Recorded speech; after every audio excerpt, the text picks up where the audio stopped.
మూడేళ్లుగా చెల్లింపులు కాకపోవడంతో ప్రైవేటు కాలేజీలు ఇబ్బందుల్లో ఉన్నాయన్నారు ఉన్నత విద్యామండలి చైర్మన్ బాలకృష్ణారెడ్డి. దీనిపై సీఎం దృష్టికి తీసుకెళ్లినట్టు తెలిపారు. మొత్తంగా 600 కోట్ల వరకు బకాయిలు ఉన్నట్టు తెలిపారు.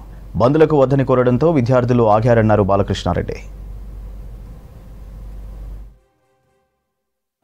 వాళ్ళు అంటే నిజానికి వాళ్ళ పరిస్థితి కొంత లాస్ట్ 2 ఇయర్స్ నుంచి 3 ఇయర్స్ నుంచి ఏమాత్రం ఫీజ్ రీఎంబర్స్మెంట్ రాంది మాత్రం వాస్తవమే.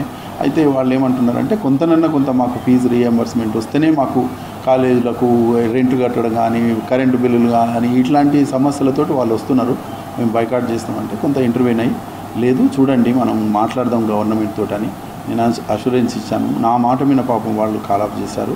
నేను కూడా గవర్నమెంట్ దృష్టికి ఈ విషయాలు తీసుకుపోవడం జరిగింది, ఇంక్లూడింగ్ సీఎం ఆఫీస్లో. మాకు కూడా సీఎం గారి నుంచి కూడా అంటే వాళ్ళ ఆఫీస్ నుంచి కూడా 100 అని వద్దు మీరు మాట్లాడండి, తప్పకుండా వాళ్ళ ఇష్యూస్ను పరిష్కరిద్దామని చెప్పి తప్పకుండా కొంత రిలీజ్ చేయాలని వీళ్ళ డిమాండ్ ఏంటంటే 25th వరకన్నా కొంత చేయండి సార్, మాకు ఫస్ట్కు శాలరీస్ ఇచ్చే పరిస్థితి లేదు, రెంట్లు లేదని వాళ్ళు అడగడం జరిగింది.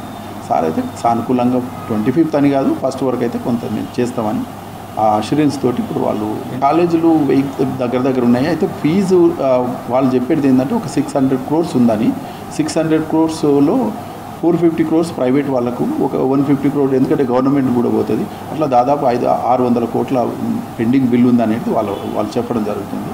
సో దాంట్లో కొంతనన్నా వాళ్ళు అనేది ఏంటంటే ఫేజ్డ్ మేనర్గా మాకు రిలీజ్ చేయాలని వాళ్ళు అడగడం జరుగుతుంది. విద్యా వ్యవస్థలో మార్పు రావాలంటే ఎక్కడి నుంచి స్టార్ట్ కావాలి, ఎక్కడి నుంచి అంటే సిలబస్ మంచి సిలబస్ ఉండాలా. ఈ సిలబస్ ఎట్లుండాలంటే industry oriented, job oriented, global competition face చేసేటువంటి సిలబస్. ఇలా ప్రపంచీకరణ అవుతుంది, అది వాస్తవం. మనం ఎవరు వద్దన్నా కాదన్నా గ్లోబలైజేషన్, లిబరలైజేషన్ ఇవన్నీ ఎడ్యుకేషన్ వ్యవస్థ మీద కూడా చాలా ఇన్ఫ్లుయెన్స్ ఉంది. అయితే మేము ఏంటంటే ఇక next 5 years what sort of syllabus మన తెలంగాణలో ఉండాలి, నెక్స్ట్ 10 yearsకు ఒక రోడ్ మ్యాప్. అయితే దీనికి మాకు సీఎం గారు కూడా చాలా మంచి అంటే ఆయన ఒక రోడ్ మ్యాప్ దిశ నిర్దేశించడం జరిగింది.